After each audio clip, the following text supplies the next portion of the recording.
Hello everyone.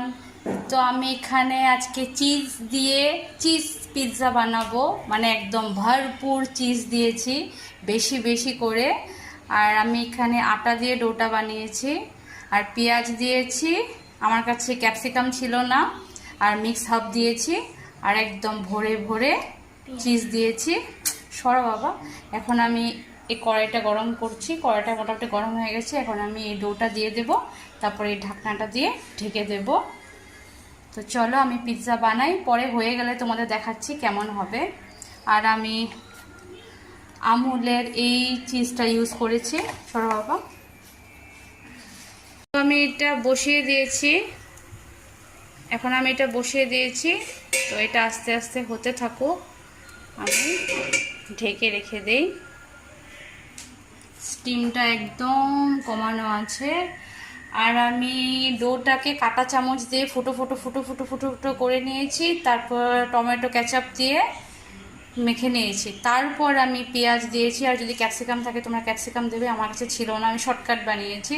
আর mix hub দিয়েছি আর সাথে ভরে ভরে চিজ দিয়েছি। ঠিক আছে, হয়ে নাও, পরে তোমাদেরকে দেখাচ্ছি। আচ্ছা, আমি একটুখানি উল্টে দেখছি যে ঠিক আছে কি না। যদি তোমরা এখানে চিলি ফ্লেক্স দিতে চাও তাহলে তোমরা চিলি ফ্লেক্স দিতে পারো। অর্ণব যেহেতু খেতে পারবে না, চিলি ফ্লেক্স দিলে আমি দিইনি, কিন্তু মিক্স হাবটা আমাদের অল্প করে চিলি ফ্লেক্স থাকে। তো দেখতে পারো আমার চিজগুলো একদম গলে গেছে, কিন্তু আরেকটু হবে। তো হোক, আবার পরে উপর করে দেখবো। এই হলো আমাদের হোমমেড পিৎজা। তোমরা যদি এটার মধ্যে ময়দা দিয়ে ডো করতে চাও তাহলে তোমরা করতে পারো। আমি একদম হেলদি করেছি, ওই জন্য আমি আটা দিয়ে ডোটা বানিয়েছি আর একদম সিম্পল করেছি। তোমরা দেখতে পারো আমি উপর দিয়েও একটু মিক্স হাবগুলো দিয়ে দিয়েছি। আর তোমরা চিলি ফ্লেক্স দিতে পারো, আমি চিলি ফ্লেক্স দিইনি। তো চলো, আমার কাছে তো পিৎজা কাটার নেই, তো আমি এই চাকুটা দিয়ে কাটছি, তারপর তোমাদেরকে দেখাচ্ছি।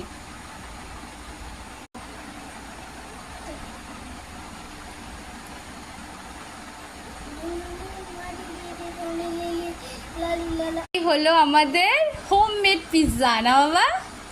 দারুণ হয়েছে দেখতে, তোমরা দেখতে পারো। আর যদি তোমাদের কাছে ক্যাপসিকাম থাকে তোমরা নিতে পারো, আমার কাছে ক্যাপসিকাম ছিল না, আমি শুধু অনিয়ন দিয়েছি। বাবা দারুণ হয়েছে। আমি একটা বাইট নিয়ে দেখি। আর এটার মধ্যে মিক্স হাবগুলো দিলেই বেশি ভালো লাগে।